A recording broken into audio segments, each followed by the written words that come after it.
Sam was in the control room, watching Kill-All with its crew in the restaurant hall. They had been eating and carrying on for quite a while. The cube of whiskey was being carted to his ship by 4 armed Stygian guards. "You know I could have downloaded all the files from his ship without him knowing," Orbit said. "I know, and figured you already had." "That is correct. But why did you barter as you did? If that barrel stayed here, I would have lost myself in it." Sam looked at the purple boy. "Did you find out anything?" "Found many things. That ship is a converted great arm cruiser, stolen by Kill-All and its previous captain. It is full of data on the member species of the great arm. I was able to get some interesting schematics." "Such as?"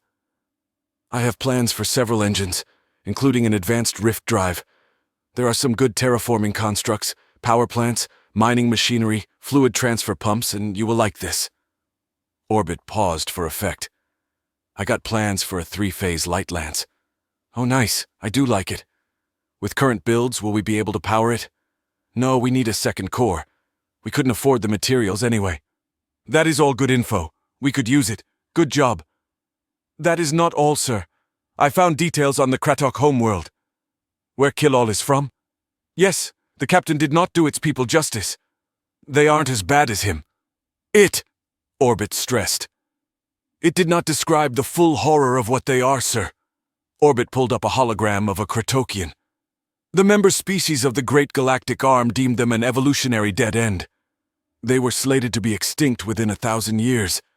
Their reports on them were read by pirates, and that ended up actually saving the species."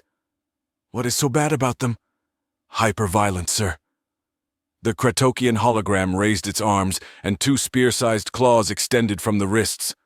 The pain that Kill-All was experiencing was due to it being full of unfertilized eggs. As members of the species get older, more and more egg tumors grow throughout the body. Bones move, flesh splits, organs bend. It is very painful for them. Each Kratokian has these spear claws, and they act as your penis does, sir." "What? They stab each other?" "Upon reaching puberty, they begin fighting constantly. They find tumors highly attractive. A tumor-encrusted Kratokian is a prized combatant. So if Kill-All returns, it would be challenged and bred?" "They fight to the death, sir. The loser's body is fertilized by the winner. The gestating larvae devour the loser as they grow and pupate." "Oh wow, oh my god. The trade mission is a death sentence. Where is Curator?" "She is still down with the crew of the Destructor." "Inform her of the details." "She knows already, sir."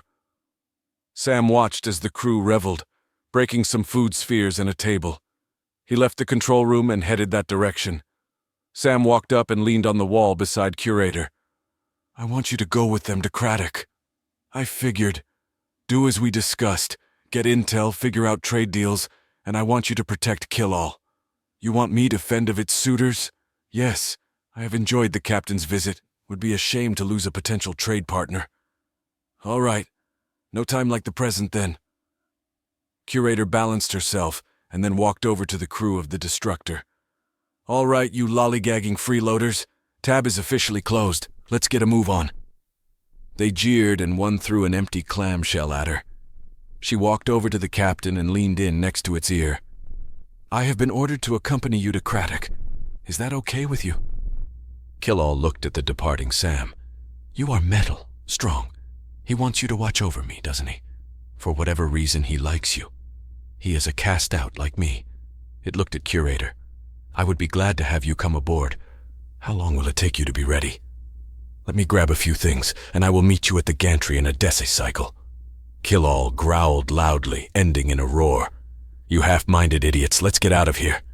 The crew roared back, and everyone started moving down the hallway. Sam watched as the Destructor departed the station. It disappeared into the black between the stars. He turned off his displays and climbed into bed, dizzy and spent. Sam set about to maintenance the next day. He donned his suit and looked over the task list. His first order of importance were several clogged air filtration systems. He walked to the elevator, tool tray following, and went down to the vitals corridor. He walked through the misty hall, pipes and lines lining the corners. Several squishies appeared and ran off to go bask in a yellow light emitter. He turned the corner leading to the filter housing and found the hall shrouded by a black stringy membrane. Orbit, you seeing this? Yes, sir. What is this? You reading anything moving down here with me? Only the squishies, sir. I am unsure what it is. Well, it's blocking the path to the filters. I'm going to cut through it. Be careful, sir, and save some samples. Sam took a blade off the tool tray and cut the black slimy sheet. It came free and fell. Behind it, numerous other sheets were apparently growing from vines winding through the pipes on the ceiling. It looks like it may be some sort of fungal mat, or maybe plant-based.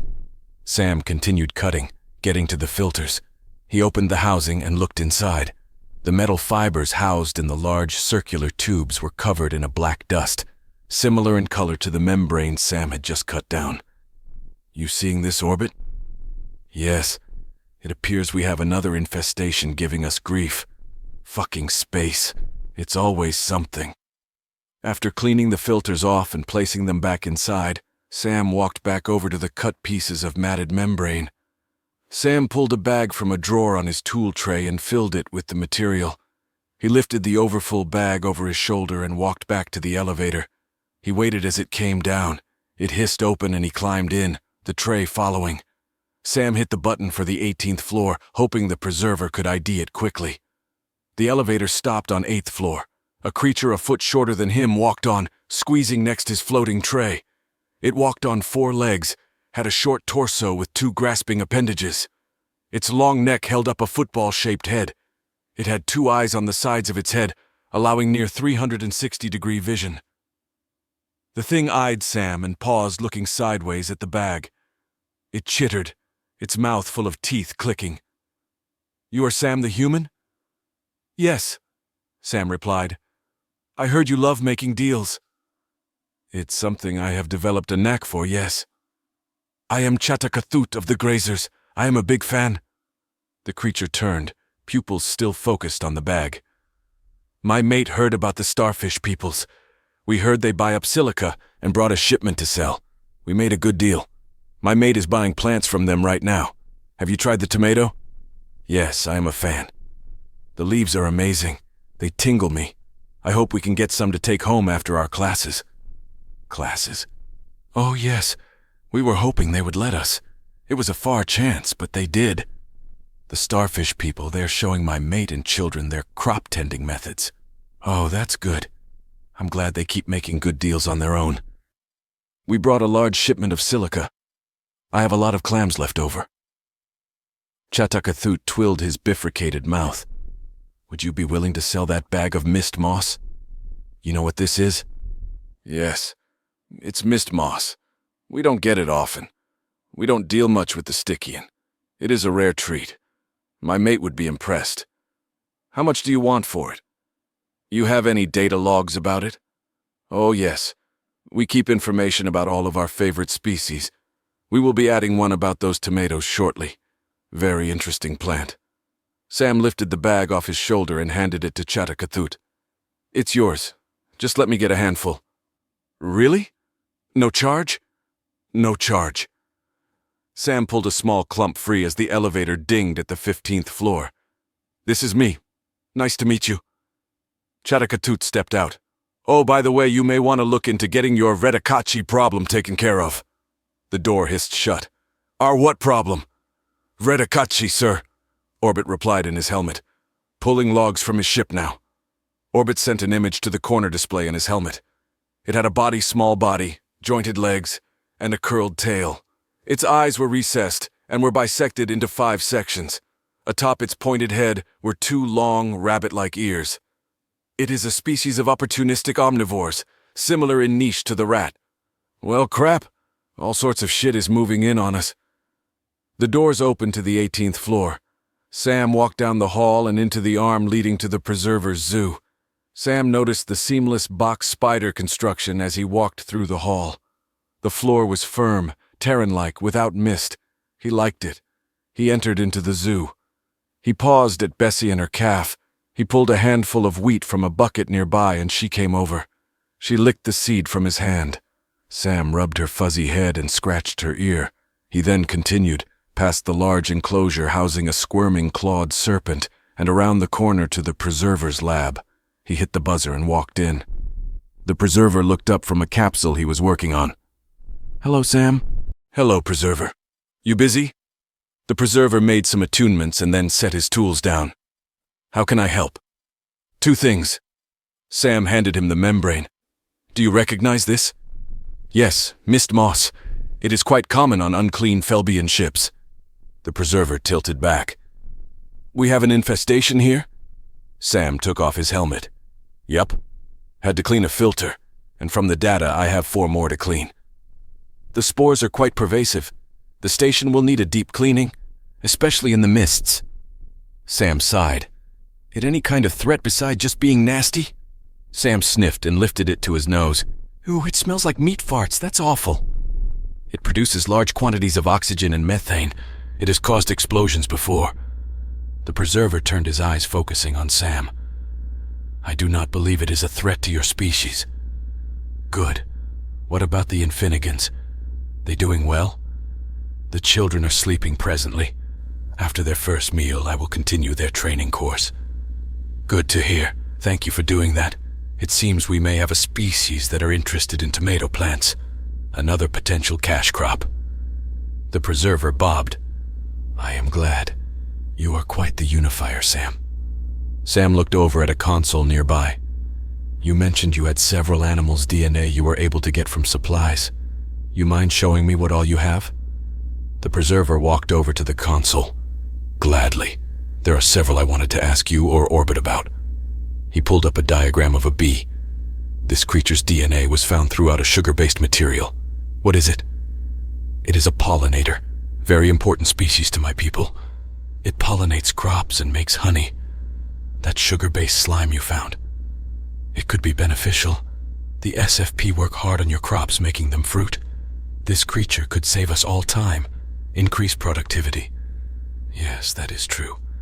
However, it is a dangerous creature capable of a potent sting. Having them loose in the station wouldn't be a good idea. People could get hurt, maybe even die." Sam leaned in. "There was a species that I was hoping you have. Can you pull up DNA bases you found in the Bethany?" The Preserver turned to focus on him. "Anything you sought in particular?" "It's a small creature." Sam held his hands 2 feet apart. "It would be black, whiskers, 2 triangular ears, lean, has small claws and a tail." The Preserver manipulated the console. A cat appeared. "This what you were looking for?" Sam smiled. "Yes, that's what I want." "Am I good to go in?" Sam asked. "Yes. They have learned basic manners," the Preserver replied. The door hissed as Sam entered the habitat. It was a dark, large space. The ceiling was higher than his helmet light could reach. The air was filled with glittering specks of dust floating and reflecting in his head beam. Large geometric crystals grew in clusters and stretched across the room. Sam looked up at one large crystal spanning the entire room, meeting to the other side. "Are these crystals a risk to hull integrity?" "No. They actually bind and strengthen the walls," the Preserver replied through comms. Sam looked back over the large wall-to-wall crystal. Numerous sets of large, round eyes reflected back. "There they are!" Sam put up his hand and waved. One of the Infinigan stepped into the light. It raised its 2 left hands and was waving back. Another landed abruptly beside Sam. Sam jumped a step back. "Hello." The waist-high creature had a large, toothed smile and big pointed ears. Its purple-gray skin shimmered as his light went over it. The creature cooed. "Hello. Are you the Sam?" "Yes, I am. What is your name?" "Crunch Crunch. How are you liking your home?" Crunch Crunch looked up at the dozen now sitting on the crystal. He looked back at Sam. "We miss home. We are happy to be here, though. He feeds us, teaches us." Sam knelt down and looked Crunch Crunch in the eyes. "How do you mean you miss home?" "The great crystal. Our home. We miss climbing. We miss being able to go. We miss doing. You were born here. How do you remember your home?" The Preserver spoke in his ear. "I implanted their original memories. Part of preservation." "Oh. He gave you your old memories?" Crunch Crunch's ears bobbed. "Yes, we remember. We were upset. We hated the Preservers. but he told us of what you intend. We wanted to thank you." Another 3 Infinigans landed nearby. A taller one spoke. "Yes, we are thankful." Crunch Crunch took one of the taller one's right hands, holding it. Crunch Crunch looked back at Sam. "This place has cost you money, air, water, and power. We are thankful, but we do not understand why you did this for us." Sam stood up straight. "I have told a few already, but when you help others, you help yourself." "So you plan on using us?"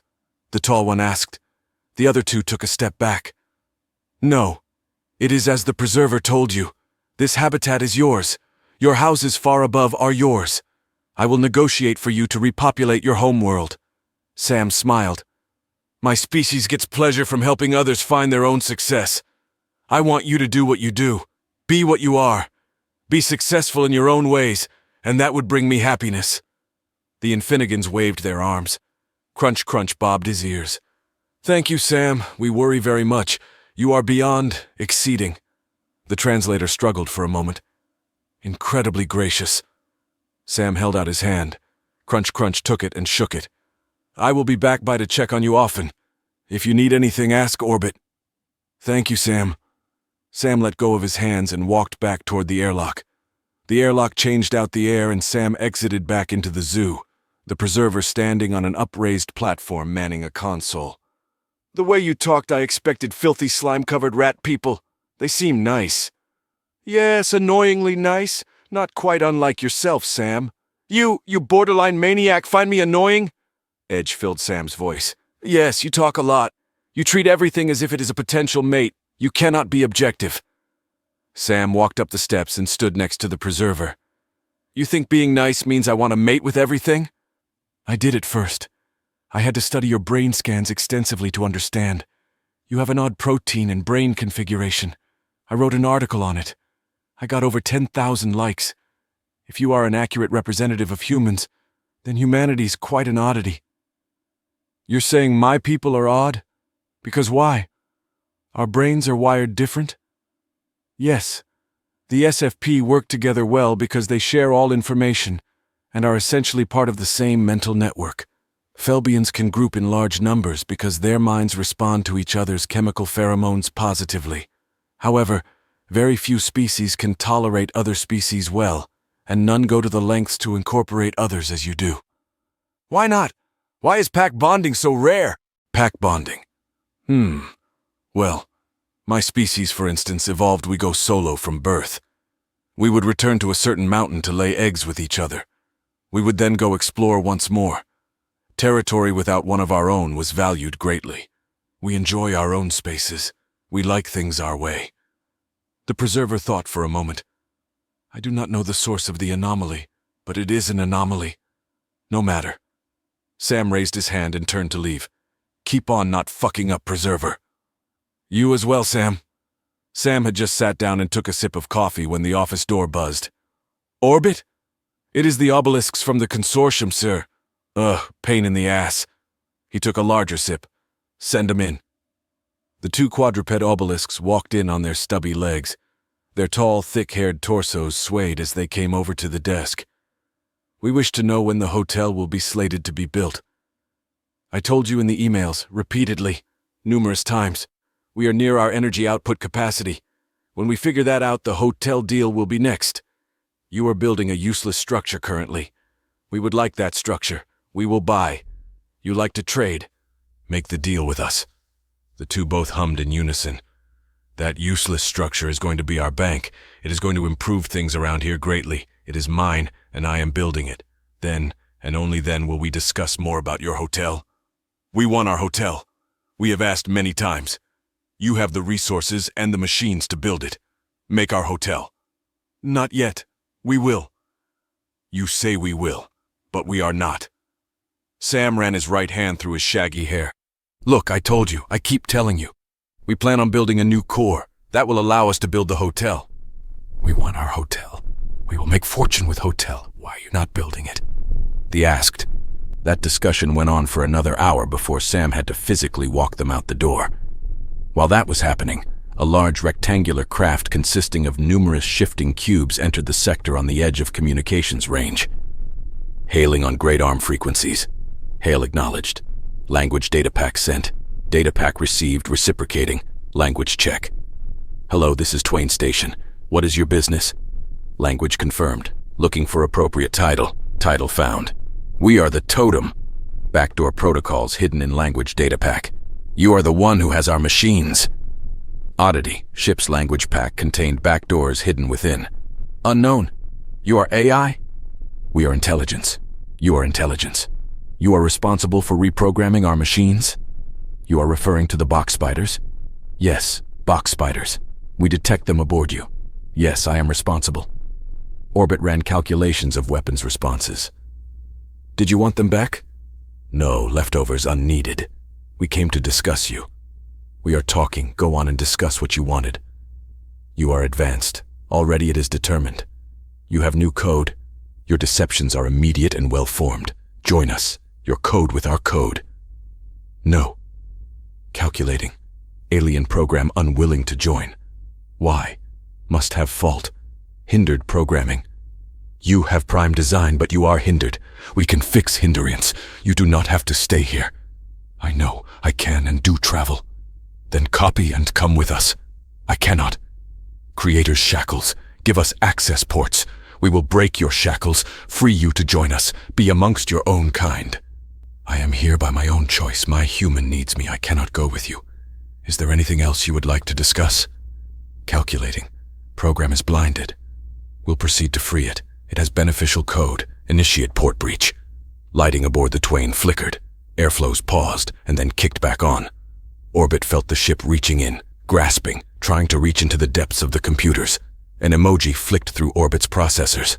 500 years of viral warfare lashed out at the attackers. Injury, corrupted signal, data loss.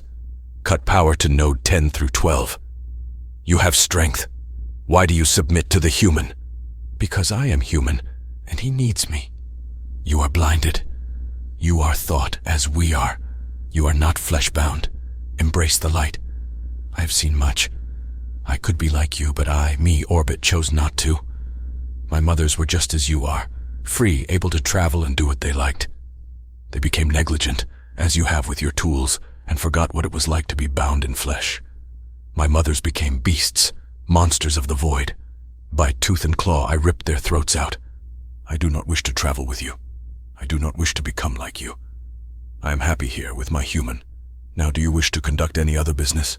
Debate, interest, salves needed for damage caused. We have injury you induced. Do you have salve? Yes, I can correct the code. What do you have for trade? We are of the Great Arm. What is it you desire? We are planning an expansion. Do you have means to manufacture a neutron fusion core? We utilize same tools as you have aboard. We offer design for salve.